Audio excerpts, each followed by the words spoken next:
Ah. Ya kowe dong tok karepku, kene tanaman apa? Tanaman ya. Tanaman, sayuran.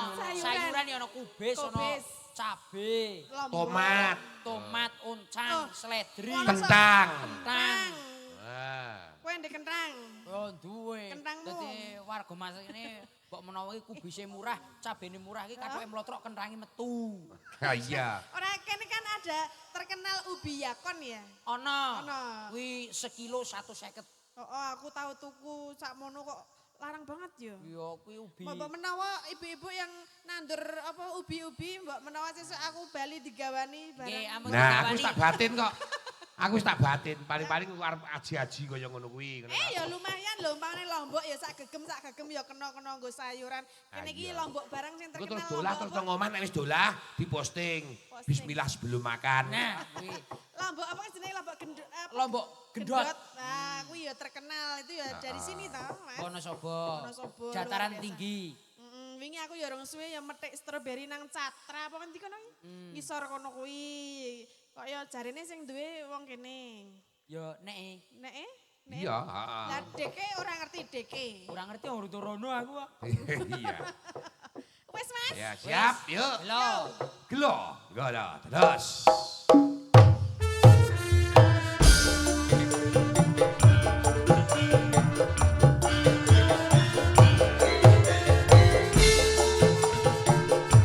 Kaneneno.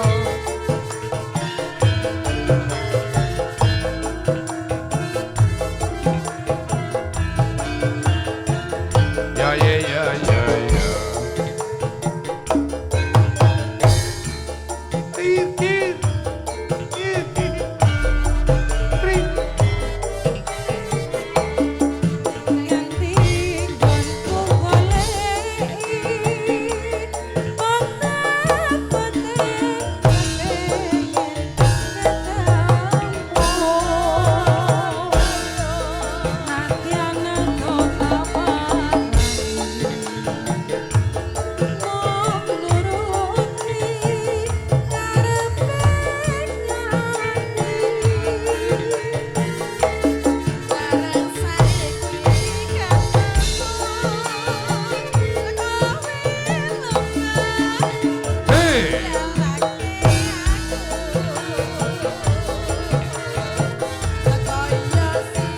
Ya ya ya ya ya.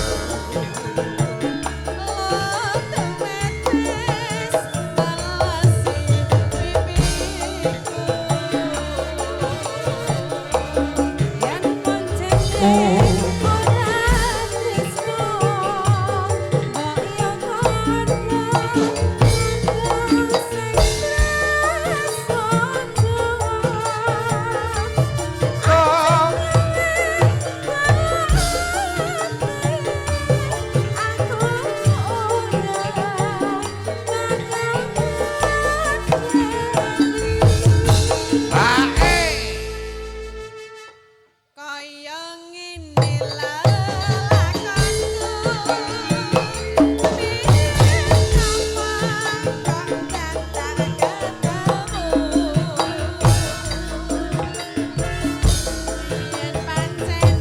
Ya ya ya ya.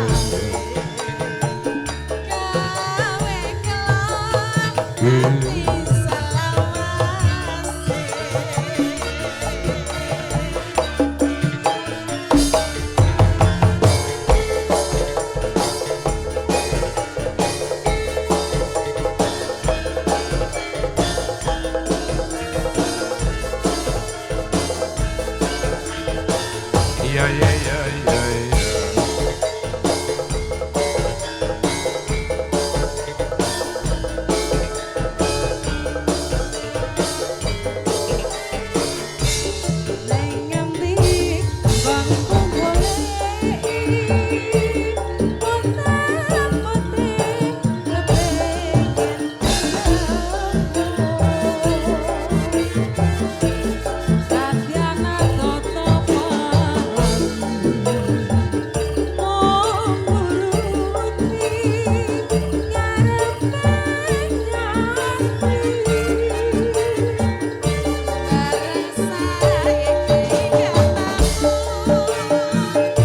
Kata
Mas Gareng, Mbak Tatin, Mbak Mati, nggih sawetawis ngaten rumiyin. Nggih. Mangke sambung wayah goro-goro kula tak neruske lakon Siap. sedilit nika mawon. Nggih. Kuku sing dupa kang kumelon ngeneng kentias sang ngapeki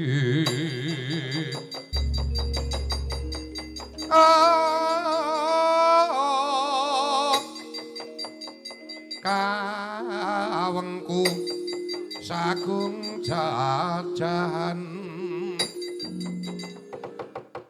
nanging sang tangi kibi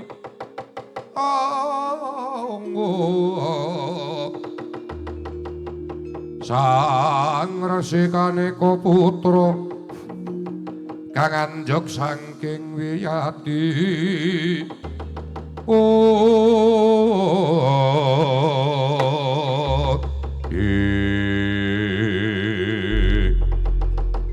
ora kaya ing lumajar gendring kapiandhem saking negari Ngamarta kejawi amung mragil Pandhawa Raden Sadewa ingkang nakala semanten pinapangaken dhateng ing putra ngrandu Gumbala Kagyatyan Sadewa wau.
Lumayu kang gancang lamun tinututan Lumayu kang gancang yen tinututan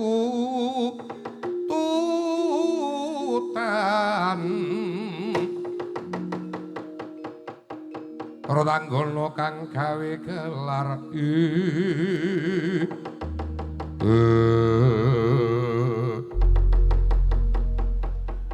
Majilik wiwit mau mula aku kuwi cubliya aku curiga karo Mak Cilik. Sampeyan kok kaya bocah cilik mlayu-mlayu kamigilan. Kaya dioyak satu kewan jane ana apa mandhek lenggah sikik Mak Cilik. Antasena piye? Kowe aja ngendak iki dadi laku jantraku ya nggih. Wiwit dina iki pamanmu wis ora bakal dadi golonganing Pandhawa lho, sebabe aku wis ora kagem ana ngersaning para pepunden-pepundenku Brata Pandhawa. Aku tinundung dening Kakang Mas Werkudara ya wong tuamu. Piye? Bapak Werkudara nundung karo Mak Cilik ngono apa piye? Yen kaya mengkono aja melu-melu Mak Cilik lenggah sing keca. Mengko Bapak Werkudara ajari kosek aja malah kowe ndedawa tatu, ndedawa lara. Mergo yen nganti kowe wani marang wong tuamu tan wurung ing bakal nyangga luput lan dosane ya makmu Cilik Sedewa iki. Nanging kowe tak wenehi ngerti apa to sababe. Mergo aku ora condong nggone Koko Prabu bakal ngaturake wujuding Jamus Kalimasada menyang Koko Prabu Ndarawati. Monggo semune aku cubriya marang Koko Prabu Ndarawati. Yen Koko Prabu Ndarawati kuwi kencana atraping Ganda Surya kembar kang madha rupa. Mula Antasena, perkara mengko pun bapa iki bali menyang golonganing Pandhawa utawa ora, kuwi dipikir keri. Nanging keng baku Antasena anakku lanang sing waskita. Kowe ora iso njaluk, ora iso